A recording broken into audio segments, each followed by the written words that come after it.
everybody. Hello, hello. Welcome in. We did take a week off last week, but we're very, very excited to come back. Welcome in to Conversations with Authors. Today, we are here to bring you Andrew Lawler and his newest book, Under Jerusalem, I believe. The book today, we're actually quite excited about it. It seems like a lot of you are very excited about it as well. But nonetheless, before we get to our authors properly, allow me to welcome you back to Book Passages Conversations with Authors. If you've seen one of these events before, well then welcome back. I'm very glad to see you here. But if you're new here, then Book Passage is a group of independently run bookstores out of the San Francisco Bay Area, and we host and run book talks just like these very often throughout the week. Sometimes in person, actually more and more we are running them in person, particularly in our Corte Madera store, although let me tell you, we have been scheduling a lot of ferry building stores throughout the week, so if you happen to enjoy the San Francisco Bay Area, we are hosting more and more book talks. And as you have seen before this video, if you were here waiting for the screen to start and you saw that banner rotating through, we're hosting a number of ticketed events, all of which you can find at bookpassage.com. But most importantly, as particularly for this, we are streaming now on YouTube, and we'll continue to do so in the future, events just like this one. So if you do enjoy yourself today, remember to click the subscribe button just below the video. It's completely free to you, and it really helps us out to know which kind of content that you liked, and it also helps you out, particularly if you click that bell next to the subscribe button. It will alert you every time we go live with author conversations just like these, and you might even find something that you didn't know you would enjoy. If you do like to check out our upcoming events, or you like the idea of being part of our email newsletter, you can find that at bookpassage.com or linked below in the description. And if you'd like to check out particularly tonight's book, but any of the books that happen to be mentioned here tonight, you can find it below in the description. There's a big link that says buy the book, and that'll take you right to the page. Lastly, and this is very important, if you would like to ask any questions tonight, you have to write them in the YouTube chat. It's just to the right of the screen or just below the screen. That is how I will find your questions, and that's how I will take them in, and that's how I will ask them to the author. Okay, so make sure you write them down as you think of them, and you'll be able to get them. You'll be able to get them in, and you'll be able to actually ask your question. It'll be very nice. All right, now allow me to introduce Andrew Lawler. Our featured book tonight, Under Jerusalem, takes readers into the tombs, tunnels, and trenches of the Holy City. It brings to life the indelible characters who have investigated this subterranean landscape. Acclaimed journalist and the book's author, Andrew Lawler, reveals how the investigation not only defined the conflict over modern Jerusalem, but could provide a map for peoples and multiple faiths to peacefully exist. Andrew Lawler is the author of the best-selling The Secret Token, Myth, Obsession, and the Search for the Lost Colony of Roanoke, and the acclaimed Why Did the Chicken Cross the World? The epic saga of the bird that powers civilization. That sounds good. His work has appeared in the New York Times, the Washington Post, and National Geographic.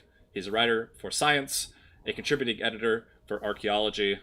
Also, the overlords, the Book Passage overlords, want me to tell you that we have signed copies of this book if you order it. Big bold letters at the bottom of my introduction. I wonder who added that.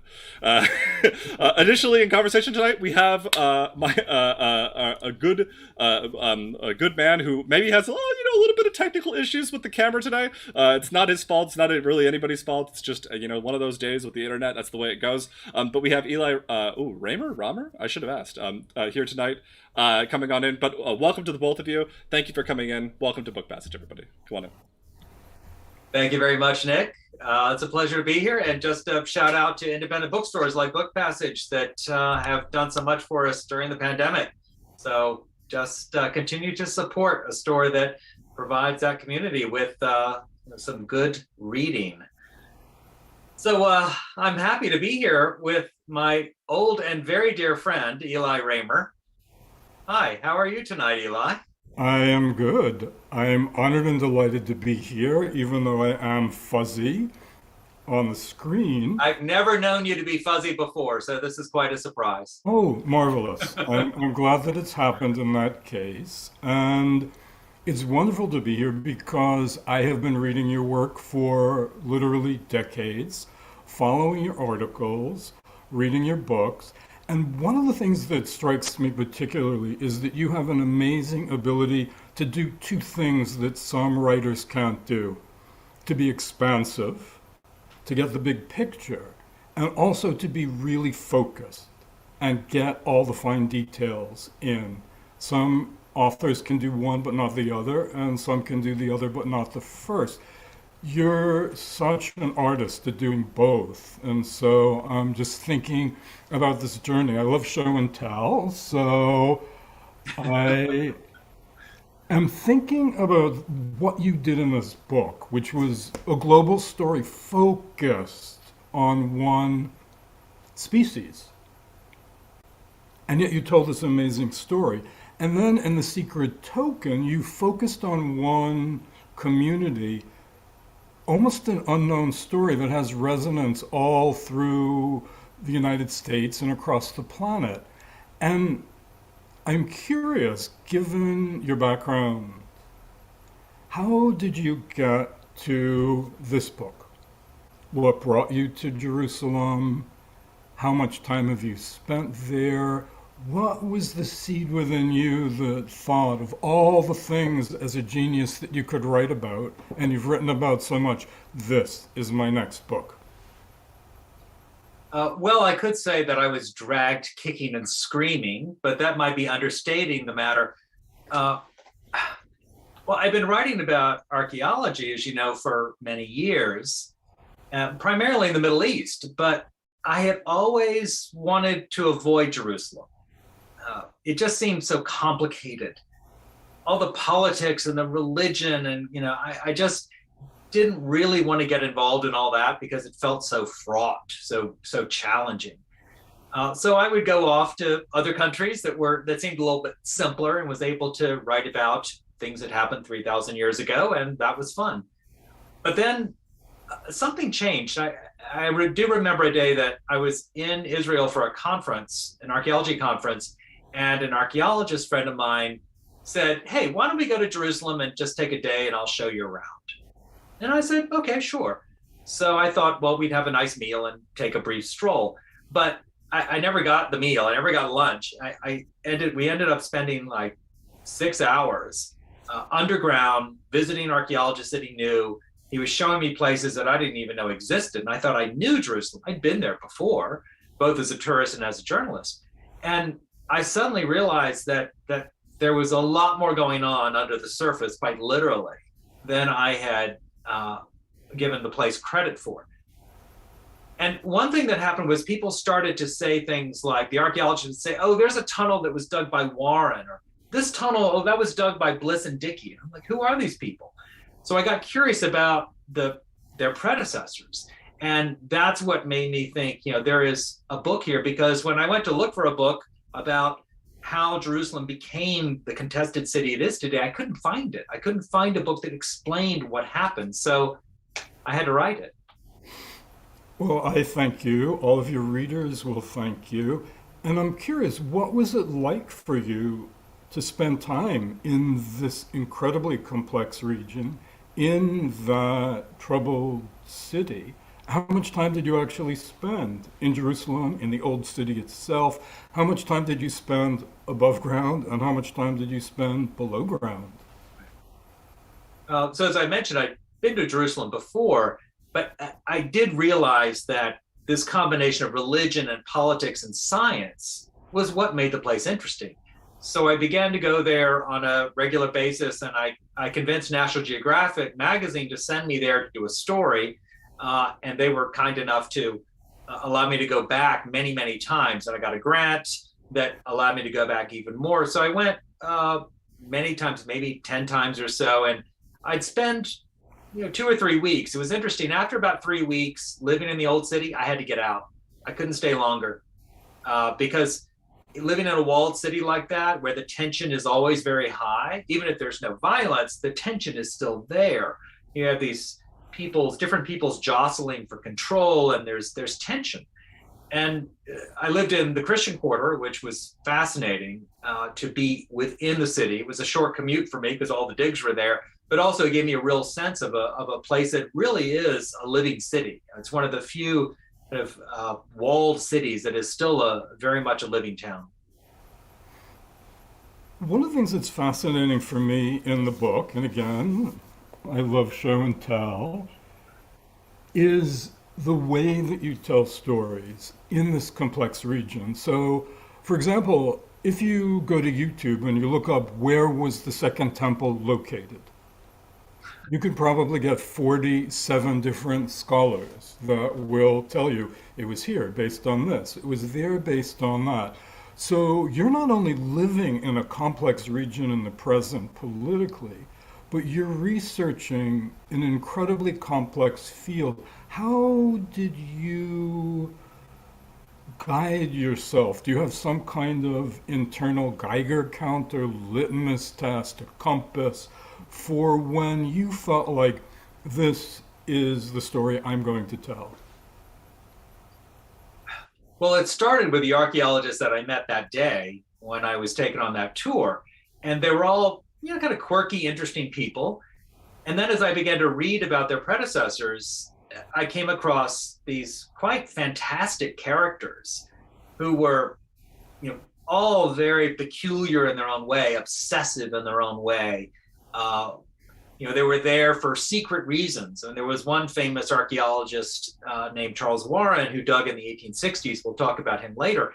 And, he was, when I dug into it, he was a Mason. And he really went there in order to find Solomon's temple because that's important to Masons. But he didn't talk about that. So I began to find all kinds of hidden reasons of why these people went there and what they were actually seeking. And that so stitching together these characters, it all was a piece because there are themes that run throughout from the 1860s until today. Some things just haven't changed. Yes, I lived there quite some time ago and worked as an archaeological apprentice. And so I have two questions that I'll stick together. Did you find Solomon's temple? And was there something when you look back at what you've assembled in this amazing book, is there something that seems particularly luminous and excites you if this was an elevator pitch and you could only tell us one thing that's in the book? Well, I'll tell you as long as you actually will read the book, and I know you have. What really amazed me, and I went into this having no idea that this is what I would find. What was interesting was less the actual objects and artifacts and buildings that were discovered, because those are fairly modest in terms of what's been found in the Middle East. I mean, there's no King Tut's tomb.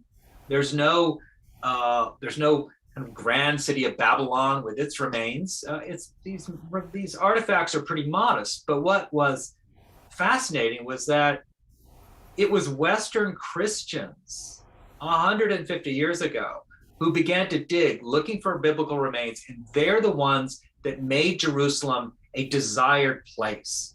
First, of course, for Christians and Muslims, it had been a sacred place, and then for Jews, a place to even think about returning to. And in a sense, it helped to spark Zionism.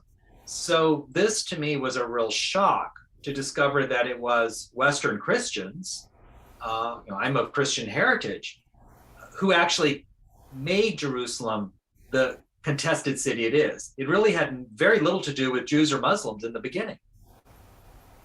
That's so fascinating, and how that plays out and all the layers of your story. And I'm using layer in a very deliberate archaeological way.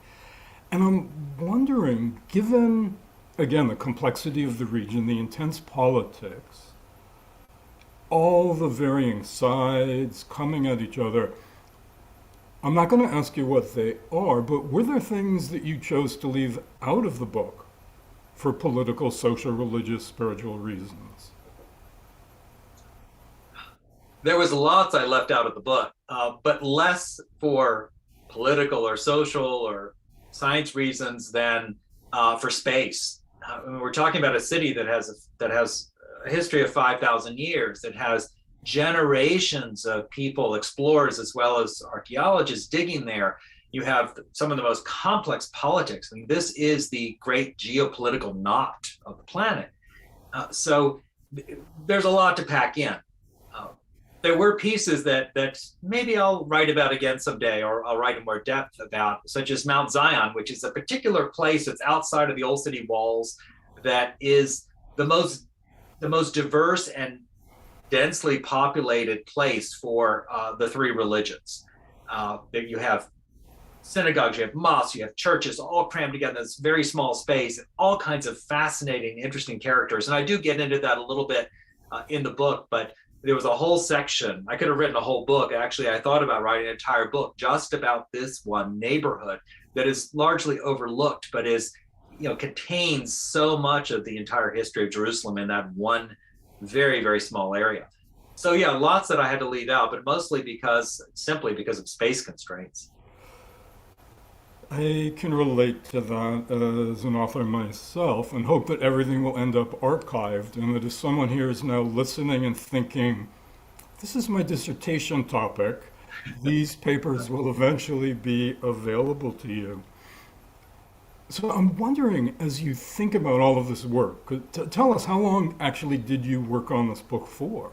It was about a 3-year project. I was working on the National Geographic article, and all of that time also on the book, because it became kind of a piece. I just began to dig deeper and deeper and deeper, and I had way too much material for just a 3,500 word article, which is all you get in magazines these days, if you're lucky. Yes, looking at it, it's 426 pages. Don't scare the people watching. No, you will so be amazed by this book, and it's 426 pages, although the end is the index. And so what's your hope?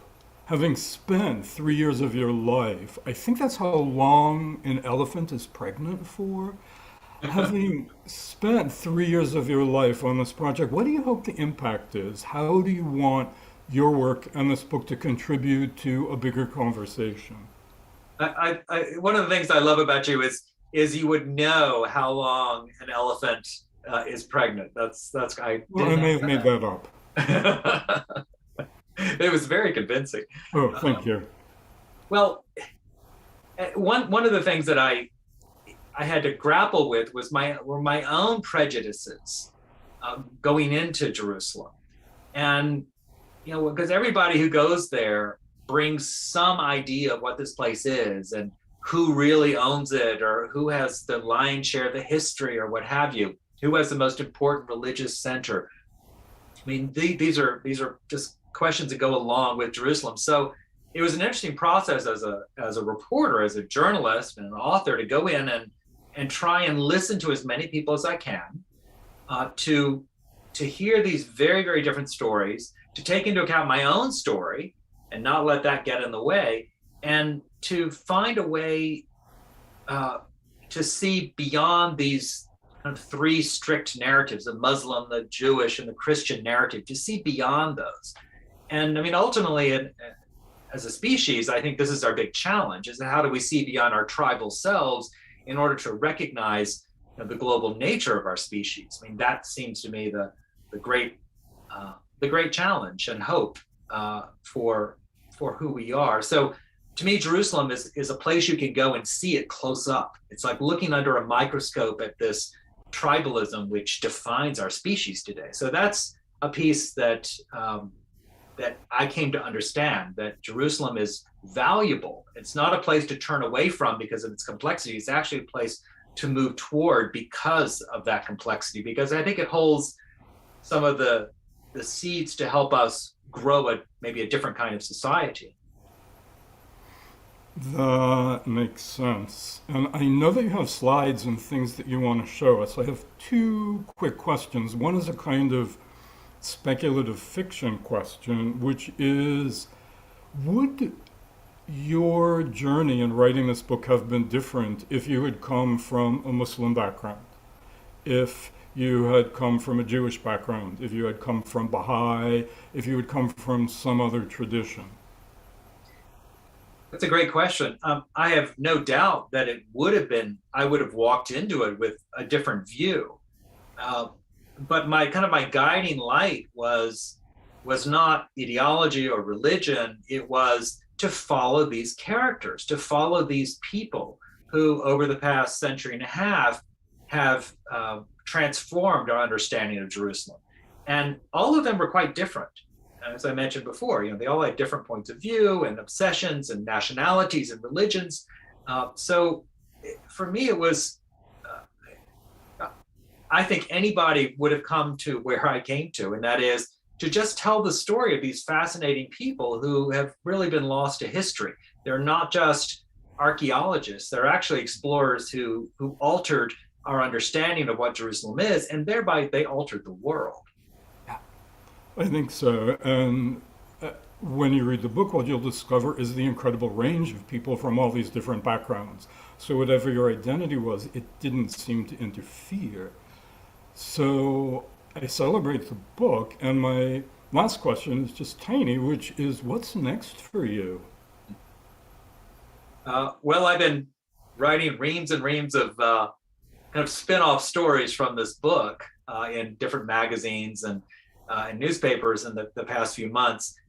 So I suspect that there's just more to dig into about this topic. And as you know, because you've written way more books than I have, that as you write a book, it's like a child. It goes out into the world, but it always comes home for Thanksgiving or for the holidays, and you're always in conversation with it, and it grows and changes. So I'll always be attached to chickens in the Lost Colony, and now Jerusalem is, I think, imprinted in my DNA. Well, great. Later we can talk about the chickens in Jerusalem, but for now, you have things you want to show, and then Nick will be answering questions from people in the audience. So thanks for this opportunity to explore a little bit of your book. Thank you, Eli. It's been really delightful to talk with you. I kind of hate to leave this, but what I'm going to do now is to give you a little bit of some visuals, and many of these visuals come from people that from National Geographic who were with me, particularly photographer Simon Norfolk, and he's allowed me to use some of these fantastic images that he took in the past few years when we were on assignment. And this is an example of one of the underground passages that's not very well known. So first, I think an important question for those of you who are saying, yeah, Jerusalem, but what? It's somewhere in the Middle East. It's in, where is it exactly? So just a little quick geography lesson. As we move in here, this satellite photo, you'll see the Nile Delta on your left. You'll see Mesopotamia or Iraq on the right. And now we're coming down to what's right in between, which is what's called the Holy Land. Now onto the Judean highlands, boom, smack dab on top of the old city, which is where the action happens. And what makes Jerusalem so odd is that there's no port, there's no river, it's not a major trading center, but there are three faiths. There are countless shrines. I mean, the main ones, of course, that we know of are the Western Wall, which is sacred to Judaism. Nearby is the Dome of the Rock. On top of that great Acropolis, that is the third holiest site for Islam. And then at the top right, you'll see the image looking down that the photographer took at great risk to his life at the people who are visiting the Holy Sepulchre, the place where Jesus, by tradition, was both crucified, buried, and resurrected. So this is all taking place in a very small area. If you look to your left, you'll see Manhattan and there's Central Park, and there's a reservoir in Central Park. Look to your right, that's the old city. The old city could basically sit on top of that reservoir with just a little bit of margin. So this is a very small area. And you can see here, if you follow my cursor to the right, these are the walls of today's old city. And those walls have varied quite a lot over the past thousands of years. And the thing to keep in mind why Jerusalem is so unusual in its underground world, it's not just that it's been there a long time, it's that it's built on limestone. So unlike a lot of places built on just soil where mud brick was used to build, stone was used and then reused. Because there was not much timber, arches were common. So arches have been used for thousands of years to hold up buildings, and they last a very long time. So again, you'll see, here's the outline of the city walls that shows you a little bit of the topography. Here is the sacred Acropolis, which Jews call the Temple Mount, and for Muslims, it's called the Noble Sanctuary in English. Here's this hill we'll talk about soon. Here's a spring, the only source of water in Jerusalem, a constant source of water. And then these hills that later became part of the city. Now, it's one thing, and Eli was talking about what was it like being in the old city. And so I lived in the Christian quarters I mentioned. And one day I went to my local grocery store and was getting groceries. And the guy behind the counter said, "Who are you? You're not a tourist. You've been here too long. What are you doing here?" And I explained, and he laughed, and he walked to the potato chip aisle. He opened up the hatch, and he disappeared. And I went down with him, behind him, and our iPhone lights could only barely make out. We couldn't even see the end of this vast underground Crusader Hall built of these enormous arches. It was a breathtaking place. I had never heard of it and didn't know anything about it. And it turned out that there had been a 20-year legal battle over who owned this, because the neighbors were the monks in the Holy Sepulchre, Coptic monks, Egyptian monks. And so there had been this tremendous court case, there had been violence, there had been this whole story, which formed a whole chapter of the book.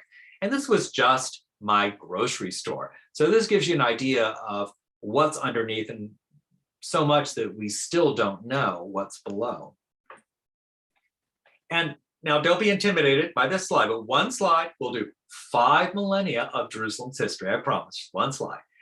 So think of Jerusalem as divided into 3 big pieces. You've got that first era when the first people arrived to settle around 3000 BC, the same time that cities in Egypt and Mesopotamia are beginning to rise. And for the next 2000 years, you have a variety of peoples who come and are living there. They use the spring as the center of their village that goes into a town. You have Egyptians conquering it. You have Canaanites living there. And then sometime around or after 1000 BC, you have Judeans arriving. And I would call this the biblical millennium. This is a millennium most of us are familiar with when you talk about Jerusalem's history. And this is where much of the Bible was written during this time, or the Hebrew Bible, the Old Testament, as Christians call it. And there was a parade of empires that moved through. So you have Assyrians, Babylonians, Greeks, of course, which formed the basis of the holiday Hanukkah, which we're celebrating this week. We're part of that show. And then, of course, the Romans. And then things changed radically at 70 CE, when the Romans destroyed Jerusalem during a civil war among Jews that turned into an uprising against Rome. And then the city was rebuilt. So really, that's a whole new chapter, because the city was a Roman city, built as a Roman city that had this history of Christian Byzantines living there.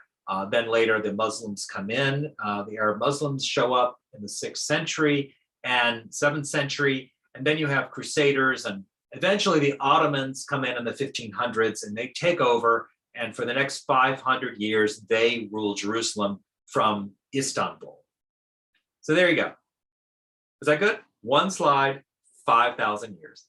So now on to the kind of the meat of the matter. And what I became fascinated with was this race to control and rediscover biblical Jerusalem. And it began in the 1860s. It was kind of like the Apollo program in a sense, because you had these big powers, colonial powers at the time, who were fighting for control of the Ottoman Empire, which was beginning to show signs of weakness. So in 1863, a French senator gets a permit from the Sultan himself in Istanbul to dig in Jerusalem. He digs at a tomb called the Tomb of the Kings. He found a sarcophagus that was filled with the bones of a royal woman. He declared it to be an ancient Jewish queen. It was hauled off to the Louvre, and this became a sensation. For the first time, people could visit what was said to be the remains of somebody mentioned in the Bible. This was very big news in Europe. But in Jerusalem and among the Jewish community around the world, this was simple desecration. This was desecrating Jewish graves. So at the very beginning, the first dig, there was this divide between those people who wanted to dig up biblical Jerusalem and those who felt that this was a bad idea for many reasons. Then in 1864, the following year, the British, who were in hot competition with the French, they formed a Palestine exploration fund that lots of wealthy Victorians contributed to, including Queen Victoria and Charles Darwin himself. And this gave Britain the edge because they sent the very, very best map makers and geologists and miners to dig beneath the city, to map the city, to find the biblical city. And the reason they wanted to do this was, in essence, to use science, the new science of archaeology, to prove religion, to prove the Bible, to prove that what the Bible said was correct. Remember, this is a time when people like Darwin were challenging this dogma. So it's really a fascinating case of science being used for religious purposes. And one of the men I mentioned who was deeply involved was Charles Warren. He was the man I mentioned was a Mason. And here's one of the passages that he explored. This was taken by our story producer just a few weeks ago. And at the time, though, this was filled with sewage. That passage was filled with sewage. And you can see looking up the height of this, and that's the street above. So the chambers and passages and tunnels we're talking about here, both man-made and as well as natural, are tremendous, and they'd never been fully explored.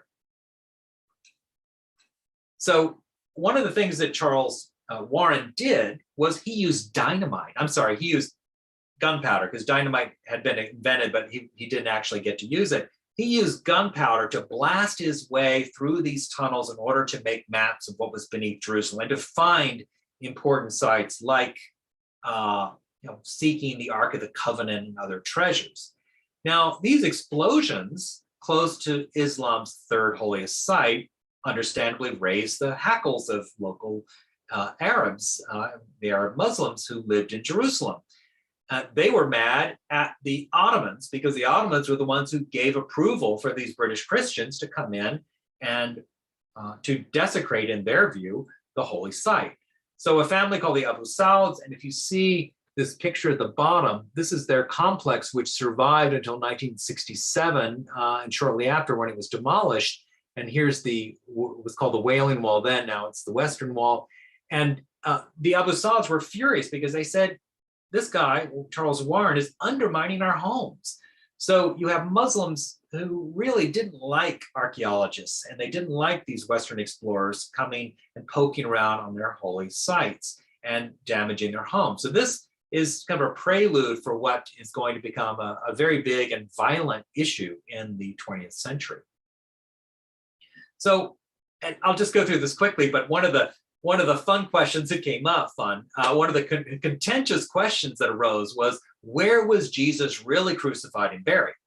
Now, the tradition was it was in the Holy Sepulchre, which was located, if you look at the map on your left, kind of toward the center of, here's today's wall, roughly. But the question was, the Gospels are clear that Jesus was buried, was crucified and buried outside of the walls. So if the Holy Sepulchre is within the walls, and clearly it's a ruse. Clearly, this traditional site is fake. And it was Protestants making this argument, in part because a little bit of sour grapes. When they arrived in Jerusalem, the Holy Sepulchre had already been divided up among older Christian sects. So they weren't very pleased with that. And they weren't pleased with this kind of large, gloomy building that was in disrepair, that was filled with people that they viewed as idolaters. They wanted a place that looked a little bit more like what they learned in Sunday school. So you had this fascinating competition between a German cuckoo clock repairman who ended up as a missionary and later an architect as well as an archaeologist in 19th century Jerusalem. Fascinating character named Conrad Schick, who really is one of the untold heroes because he really respected Jerusalem's past and its present communities. And then you have Charles Gordon, who insisted that there was a site outside of town that was the true site where Jesus had been crucified and buried, largely because the hill looked like a skull. And Golgotha was the term used in the Gospels to describe the place of crucifixion. So he came up with this idea, no archaeological or scientific evidence at all, but he was a famous British general and the idea stuck. So even today, you can go to the Garden Tomb outside of the old city and you will see reams of tourists wandering through what is kind of a pleasant garden with lots of tombs. None of those tombs, however, date to the 1st century.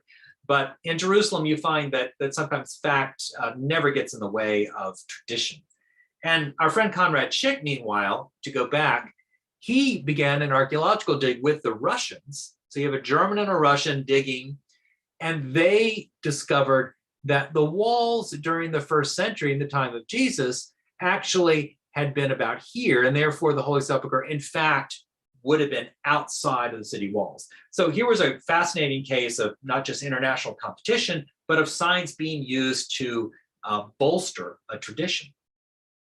Now, in the 1890s, there was an effort to find the city of David. Of course, that was the original city. So when the city was conquered by the Judeans around or after 1000 BC, there was, according to the Bible, this large city that Solomon made more beautiful.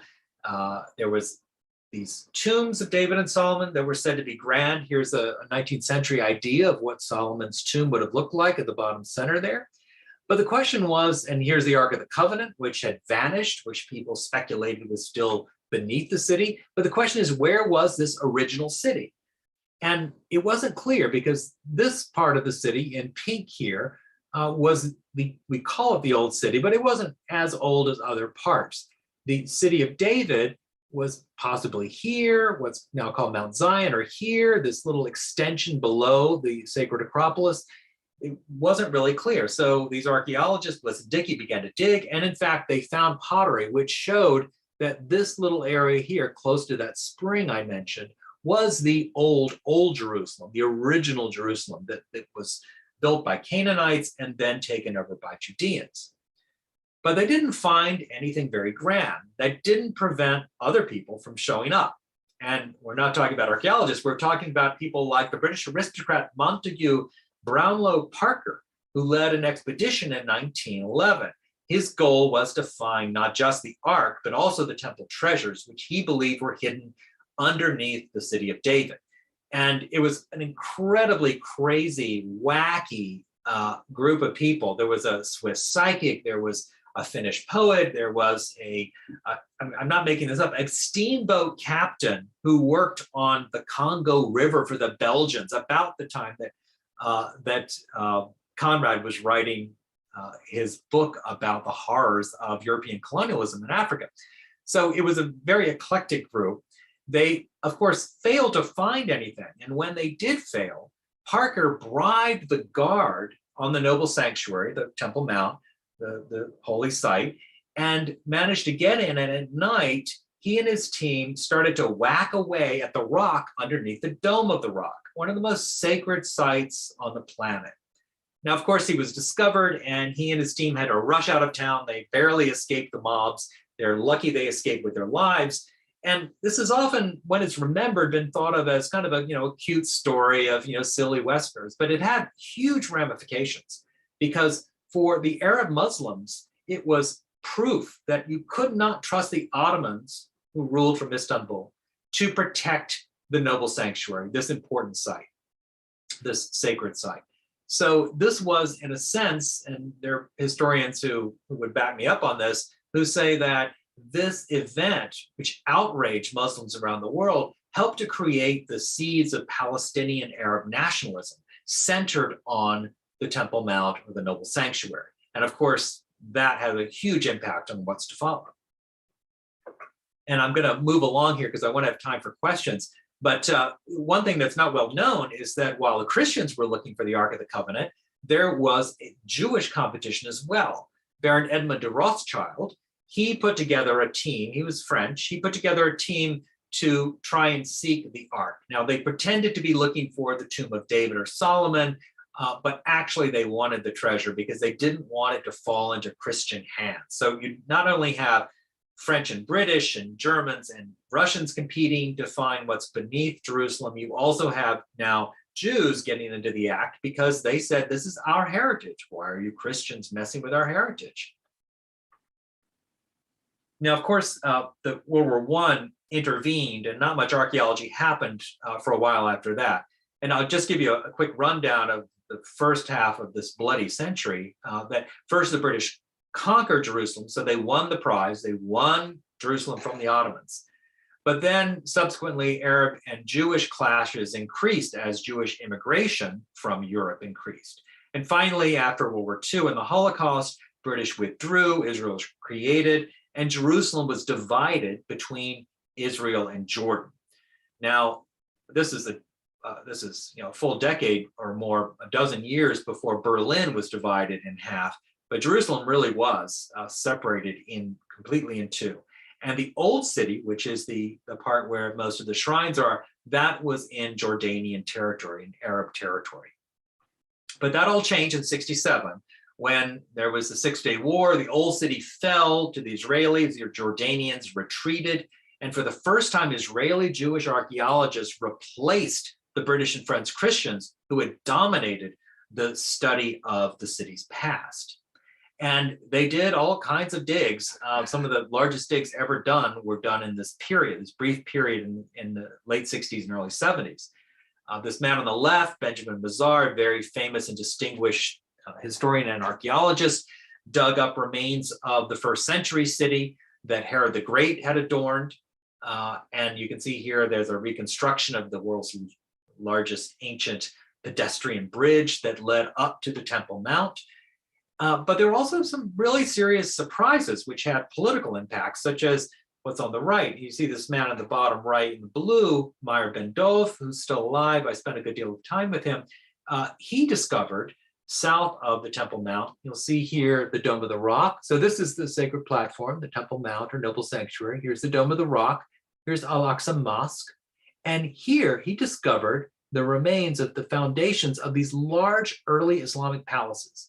Now, this was a watershed in our understanding of Jerusalem's history because it had been assumed by many Westerners that the Muslims really weren't that interested in Jerusalem, other than as a holy site, that they moved on, made Damascus their capital, then Baghdad. But here was proof that in the early years of Islam, Jerusalem was of great political importance. And this was so disturbing to one archaeologist that Ben Dov described as fine to, that the archaeologist suggested that he bulldozed the remains, which shows you that Jerusalem's past is always very much in the present. Now, of course, Ben Dov did not, and he immediately broadcast that he had found this in order to protect the sites. And I'm not going to go into detail about this, but many of you have been to Jerusalem, may have been on the Western Wall Tunnel. What you may not know is it was begun in secret. It goes the entire length of the foundation of the Western Wall to the north. So you have the Wailing Wall here, now the Western Wall. The tunnel was designed for worshipers to be able to go and worship without disturbing people above. Problem was, there were Muslims living above. This is the Muslim quarter, and some of the most ancient Muslim buildings are there. So just like Charles Warren 100 years before, Muslims were very upset to have people of a different faith digging below their homes and their sacred sites. Now, when the tunnel's northern end was opened to tourists, there was an enormous protest which left 100 people dead, thousands injured, and it really began to unravel the attempts by the Oslo Peace Accords to try and create an Israel and a Palestine that could live in peace together. So you see here that digging beneath Jerusalem can have an immediate and important political impact. And I'm just going to mention briefly, one of the most controversial digs going on now is a tunnel that's being bored beneath what Jews call the City of David, that little spur of land, but which for Muslims is a neighborhood called Wadi Hilwa. It's mostly a Muslim neighborhood. This tunnel that they're boring is designed to reveal a street that was built in 1st century BC, 1st century AD, so the time of Herod and a little bit after, in the time of Jesus. What was interesting in what they discovered in doing this controversial dig was that the coins showed that this street was built not by Herod, who was a Jew, who was the king, but by the Roman Pontius Pilate. Pontius Pilate was its patron, and he was hated by both Jews and Christians. Yet here was evidence that this Roman had built a street that led all the way up to the Temple Mount, clearly glorifying not just Jerusalem, but Judaism itself. So it provides a really interesting counterpoint to some of our traditional ideas about who's the bad guy. Things are more complicated when you see these details. In fact, the street was probably modeled on the Via Sacra that was in Rome. So you have this reflection of Rome and Jerusalem that most tourists simply wouldn't get, but which archaeology has revealed. And finally, one thing that I hope you understand by now is that digging below Jerusalem is part of the conflict above, whether that's in the 1860s or whether that's in the 2010s and 20s. Now, today you have Palestinians complaining of building damage, much as the Arabs did back in the 1860s and 70s. You have patrons with strong political and religious agendas. In the 1860s and 70s, it was the French Catholics, or it was English or British Christians who were eager to both control Jerusalem as well as to show the primacy of Christianity. Today, it is mostly right-wing Jewish organizations that are funding projects like the tunnel that I mentioned. And then the other piece is that excavations in occupied territory is illegal under international law. So technically, that would mean that any digs in Jerusalem that are happening in the Old City have to have the approval of Palestinians. They do not. But Israel argues that it has annexed this territory, therefore it is no longer occupied. But this remains a divisive question that makes a lot of archaeologists uncomfortable. So just to wrap up, we'll have time for questions. As I mentioned at the beginning, when Ela and I were speaking, my big surprise is that it's Western Christians who were seeking biblical remains that were central to the rise of Zionism, Israel, and today's conflict. They're the ones that made Jerusalem the city that it is today, the city that is so conflicted and contested. And as I mentioned, this digging up of biblical Jerusalem, it poses ethical issues for archaeologists. How are their finds presented? Are they used by politicians in ways that may not be accurate? Are they used by religious figures in ways that may be misleading? Is it actually ethical to dig in some places? These are important questions that are roiling the underground of Jerusalem even today. And then finally, and I certainly am not going to sit here and say I have an answer to the world's biggest geopolitical knot. However, I did come away from my experience being underground and speaking with so many archaeologists with a sense that the science that is coming out of Jerusalem, despite the religion and politics and the way it's used to further those ends, nevertheless is providing us with these a more interesting and fascinating and richer view of this city's past. And I would posit that this could offer an alternative vision for Jerusalem's past, and who knows, maybe even hope for its contested future. So thank you very much. And I want to thank National Geographic and the Society, as well as the photographer, Simon Norfolk, and the producer, Samir Al-Sharif, and of course, Jerusalem's archaeologists and residents. So now I'm happy to take some questions. Let's kick it off. Alrighty, if you could stop sharing. Very nice. Hello, welcome everybody. Great.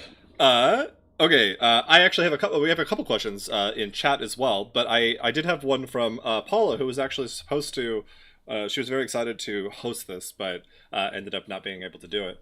But I do have a question for her because she was interested. I guess I have two, but I'll pick one because we have questions from chat to get to. She asks, is there something more nuanced, either harder or more stressful, about doing archaeological research related to religious sites, as opposed to those that are not related to any religious sites? Oh, yes. In Jerusalem, well, I'll give you an example.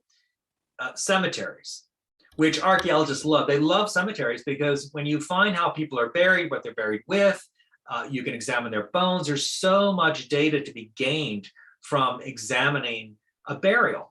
But in the 1980s, when work began by Israeli archaeologists to dig in the city of David, that place I mentioned earlier, there were riots. Ultra-Orthodox or Haredi were very, very upset because they viewed this as desecration, much as their ancestors in the 1860s had viewed the first digs by the French as desecration. So there are certain sites like burial sites and religious sites which are so hot button that archaeologists really have to be careful. And the Temple Mount itself, or the Noble Sanctuary, of course, is off limits to archaeologists for the most part because it is a sacred site. And that is a source of great unhappiness for a lot of non-Muslims. Wow. Another book passage. Louisa Smith asks, what was the most surprising thing you learned about Jerusalem while doing your research? Well, I'll come back to the most surprising thing. Well, first of all, was to see how much is underground, to see that beneath the city that tourists visit is this whole world, and not just the tourist sites like the Western Wall Tunnel. There are, in fact, most of the digging going on in Jerusalem is not being done by archaeologists, not being done by Israelis. It's being done mostly by Arabs who live in the old city, who are just digging down to create a new basement or add a room or to extend their cafe. And there were so many instances where I walked into a cafe, and after talking to the owner for a while, he would walk over, lift up a hatch, and there's a whole world below. And unfortunately, they try to keep this secret because they can be fined hugely for doing this. It's illegal to dig unless you have approval. And the Israelis are not, they don't often give approval for these digs. So unfortunately, a lot of Jerusalem's important cultural heritage is being lost as a result of this conflict between these two sides. Wow, that seems absolutely incredible. Especially just like living on top of such history. I think coming from living in America for a long time, or I guess my whole life, sorry, I feel like that kind of gets lost on people who, if we dig down, we find dirt. Somebody, Alan Alan asks, or rather says, I spent 6 months at the Institute of Holy Land Studies in the former Bishop Gobat's school in 1972. Are there any important archaeological finds on Mount Zion since then, in 1972? It's a great question. This is a fascinating part of Jerusalem. We talked about it earlier. It's this little extension that is just outside of the old city walls. And it's a hill that for a long time was within Jerusalem. So there are incredibly important sites, no doubt, hidden below. But because it is so densely populated with religious sites, it's very hard to dig there. But there are amazing myths and legends about this place, about tunnels that exist there, about the traditional tomb of David is actually located there, although archaeologists don't give it much credence. There's great stories in the 19th century, people going down into these tunnels, many of which have been sealed off, and seeing all kinds of amazing things, even treasure, but they have not been explored yet, although there is a chapter in my book where I talk a little bit about an Australian millionaire and a rabbi in Jerusalem who have gotten together and hope to do some digs beneath Mount Zion in the near future. So stay tuned. And also for maybe a couple people in chat, because that sounded a little weird. I don't mean to imply that there weren't any people here before us in the United States or in North America. I just mean to imply, the history of Jerusalem is significantly different from the history that we have in the United States, both the good and bad things about the U.S. Sorry if that implied something weird. Additionally, somebody said, just asks your opinion on the novel Damascus Gate.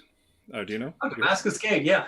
Oh, I read that and I loved it, but it's probably been 20 years since it was published, and I read it when it came out.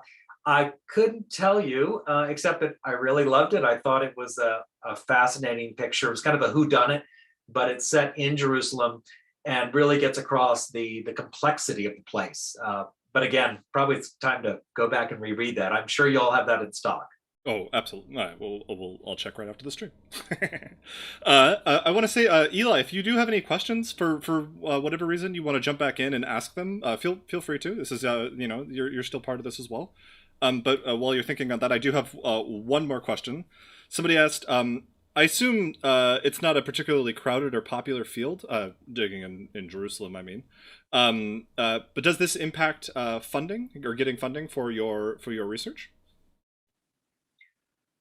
You mean digging in Jerusalem? Does it impact your The archaeological work that you do? Yeah, that I do, or that that you're researching on, I should say. That I'm researching. Gotcha. I'm gonna be clear. I'm not an archaeologist. I tend to break old things, so I try and steer clear of holding any old pots.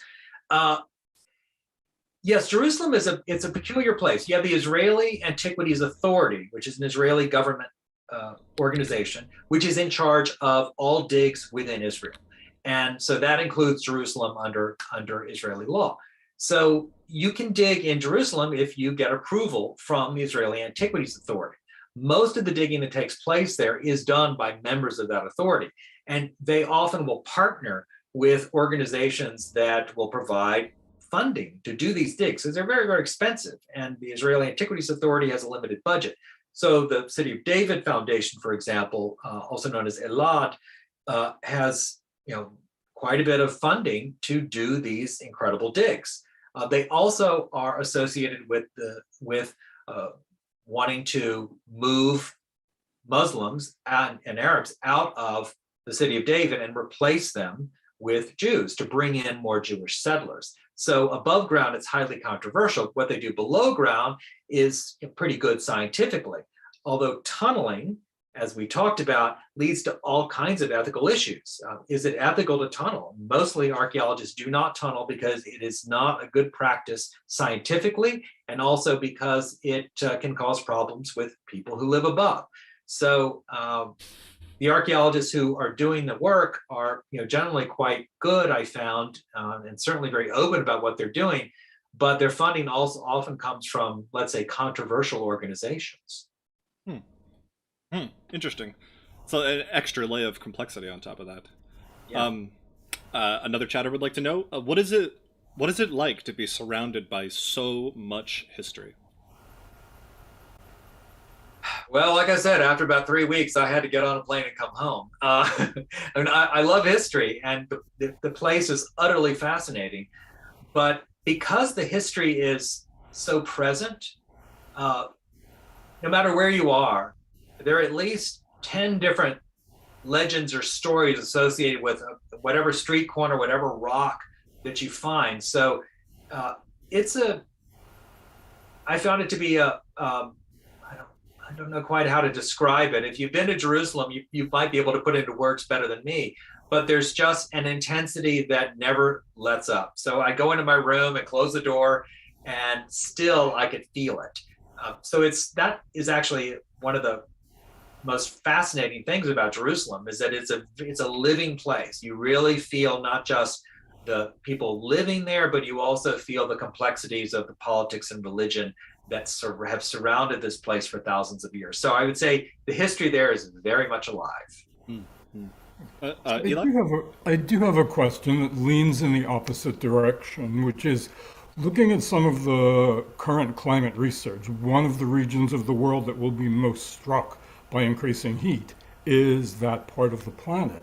And I'm wondering whether that threat has had any influence on the archaeology that's being done. Are people looking and saying, we have 5 years and we're going to have to get out of here?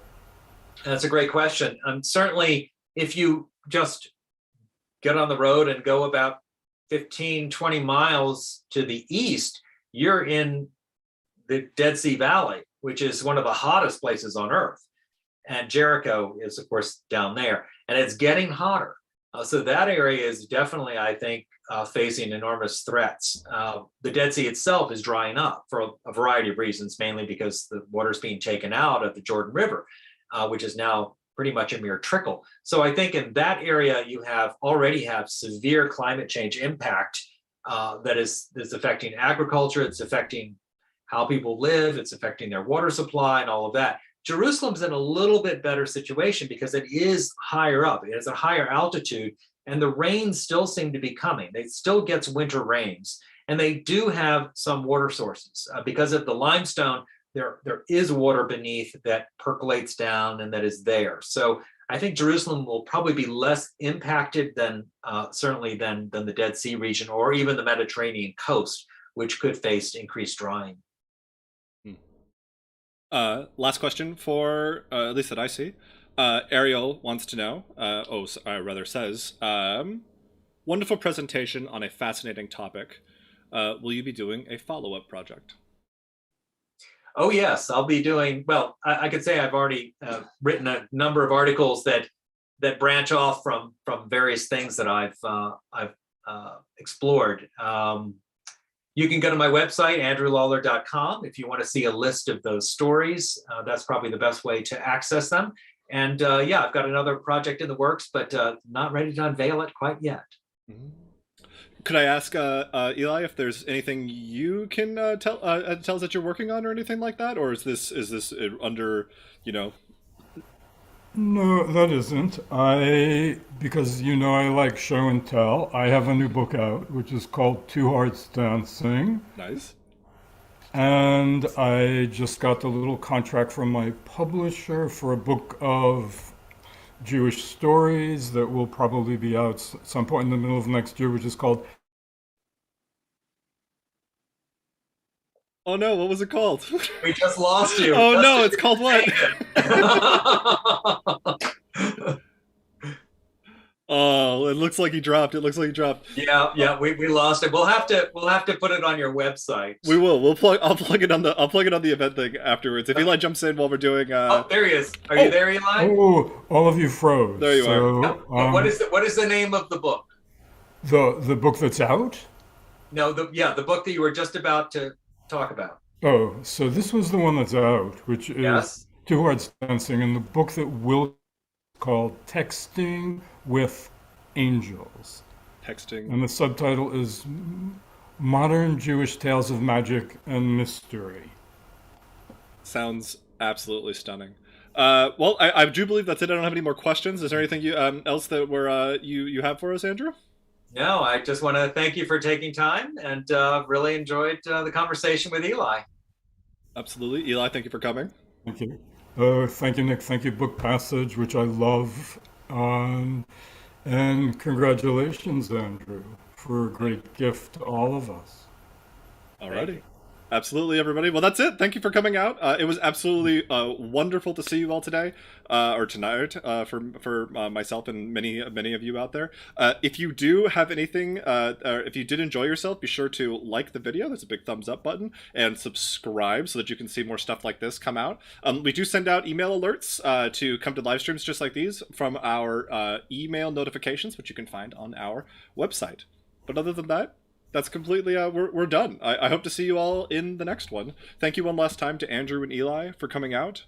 That's it, everybody. I appreciate it. See ya. Great. Bye. Thanks.